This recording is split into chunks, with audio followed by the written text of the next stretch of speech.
हाँ निधि जी, अब मुझे बताइए आपको क्या बीमारी कैसे शुरू हुई थी, कैसे पता चला? मैडम मैं एक दिन मतलब ऐसे ही लेटी हुई थी तो मुझे लगा कि मेरे ब्रेस्ट में एक छोटी सी गांठ थी उस समय। और लगभग 2014-15 की बात होगी। उसके बाद में हम दोनों मतलब मुरादाबाद एक अल्ट्रासाउंड के यहाँ पे गए। वहाँ पे हमने वो सोनोग्राफी कराई तो उसमें आया कि एक नॉर्मल सी गांठ है, कोई मतलब ऐसी बात नहीं है घबराने वाली। तो उसके बाद में फिर मतलब एक बार और कराया कि बढ़ी तो नहीं है, तो तब भी वो कोई खास नहीं बढ़ी थी, वो उतनी ही थी, नॉर्मल ही आई थी। उसके बाद में फिर कोरोना आ गया। तो हम मतलब कुछ नहीं कर तो पाए आपने कोरोना क्या के किसी टाइम। डॉक्टर से कंसल्ट किया था या अपने आप ही अल्ट्रासाउंड कराने गए? नहीं, हमने अपने आप ही अल्ट्रासाउंड कराया था। मैमोग्राफी कराई थी। हाँ, मैमोग्राफी किसी कराई डॉक्टर थी, से किसी कंसल्ट डॉक्टर नहीं से किया? नहीं। हम सिर्फ पहले ये देखना चाहते थे कि उसमें कोई खतरे वाली बात होगी तो हम किसी अच्छे डॉक्टर के पास जाएंगे। तो 4 साल तक हम ऐसे ही चलता रहा, हाँ। 2014 से 2019 तक। हाँ 5 साल। हाँ। तो उसके बाद में जब मुझे लगा कि कोरोना के दौरान वो गांठ थोड़ी बढ़ी है, मतलब काफ़ी वो हार्ड हार्ड सा लगता था, मतलब पहले जैसे बहुत सॉफ्ट था और सिर्फ छोटी सी गांठ थी। उसके बाद में वो गांठ थोड़ी बड़ी नज़र आने लगी और मुझे लगा कि जैसे भरा भरा सा हो रहा है वो। तो उस समय मन में ऐसा ख्याल आया कि कहीं ऐसा तो नहीं बच्चे छोटे हैं कि मुझे कुछ हो जाए तो क्या होगा। तो उस समय जो है मतलब हमारे एक गांव के डॉक्टर हैं फैसल साहब गजरोला, तो उन्होंने कहा था कि आप जो है मेरठ सुधी मैम के पास चले जाओ और उसके बाद में जो है उनको दिखा लो एक बार। तो तब हम यहाँ पे आए थे। ओके, तो बीच में 5 साल आपने कोई ट्रीटमेंट नहीं लिया? नहीं। या किसी भी तरीके का? नहीं, कोई मतलब ऐसे ही एक नॉर्मल से डॉक्टर को, होम्योपैथ जैसे डॉक्टर होते हैं उनसे मैंने बस थोड़ी बहुत दवाई ली तो मुझे ज़्यादा अच्छा नहीं लगा। मुझे लगा कि शायद इससे कुछ नहीं होगा दवाई खाने से, तो इसलिए मतलब नहीं। और फिर उस दौरान हमने कोशिश की कि अगर ऑपरेशन कराएं तो कहाँ कराएं, किससे कराएं, मतलब ऐसा कोई डॉक्टर हो जिससे क्या जिस पे विश्वास हो, थोड़ा भरोसा हो कि हम उससे ऑपरेशन कराएंगे तो ठीक हो सकते हैं। तो इसलिए हमने किसी डॉक्टर से कुछ मतलब नहीं गए किसी के पास भी, और जो हमारे उन्होंने बताया फैसल साहब ने, तो डायरेक्ट यहाँ पे आए। तो आपको जब हमने बताया कि आपको कैंसर के लक्षण लग रहे हैं, मैडम शुरू में आपने बहुत सारे टेस्ट कराए तो किसी में कुछ नहीं आया था, और मतलब फिर आप बोले कि जब कुछ नहीं आ रहा है तो गांठ निकाल देते हैं, और फिर आपने गांठ निकाली और उसके बाद में जो गांठ मतलब चेक होने गई तो तब पता चला कि उसमें उसके भी लक्षण है, कैंसर के भी लक्षण है। मतलब स्टार्टिंग हल्की सी हुई थी उसमें। हाँ, उस समय तो Symptoms आए मतलब थे। जब आपके पास आए थे तो मतलब आपने कहा था कि मतलब टेस्ट कराने के बाद ही पता चलेगा कि कुछ है या नहीं है। तो उसके सारे टेस्ट होने के बाद भी कुछ नहीं आया था, लेकिन जब गांठ में आपने कहा कि ऐसा कुछ हल्के सिम्टम है, इसको निकलवाना ही बेहतर रहेगा, तो मुझे विश्वास था कि चलो मैडम जो भी बोल रही हैं हम वही कराते हैं। तो आपके में जब कैंसर आया तब आपको जी। कैसा लगा?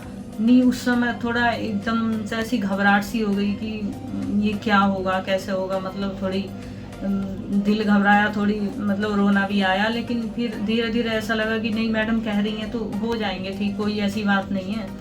फिर एक दो लोग मतलब जो अपने थे भाई बहन, उन लोगों को फ़ोन किया, उन्होंने कहा कुछ नहीं है, आजकल सब चीज़ का इलाज है और हो जाती हैं ठीक, ऐसा कुछ नहीं है, मतलब घबराने वाली कोई बात नहीं है।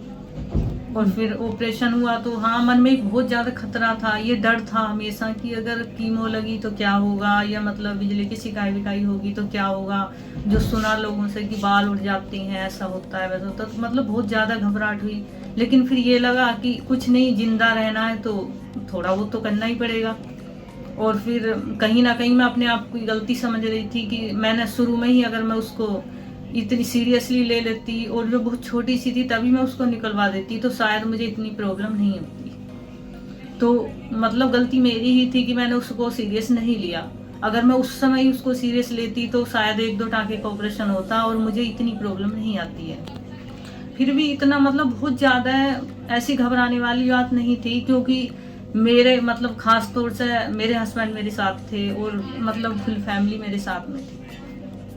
तो ऑपरेशन के बाद जब हाँ, एक ऑपरेशन ऑपरेशन के बाद कुछ दिन तक इतनी ज़्यादा दिक्कत आई कि मतलब बैठने में लेटने में भी दिक्कत होती थी, क्योंकि ये पूरा नहीं उठता था ये कंधा, जो इसमें बहुत प्रॉब्लम होती थी।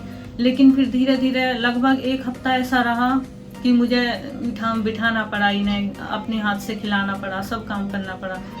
और मतलब मेरे हस्बैंड ने मुझे बहुत ज़्यादा सपोर्ट करा और उसके बाद में धीरे धीरे मैं ठीक होती चली गई। अब आपके हाथ पूरी तरह से उठ पा रहे हैं? हाँ, अब दिखाइए मुझे जरा। कोई दिक्कत नहीं है। दोनों हाथ उठाइए एक साथ, आराम अब से मैं अपने पैसे सारे। घुमा भी सकती हूँ, कुछ भी कर सकती हूँ, मुझे कोई टेंशन नहीं।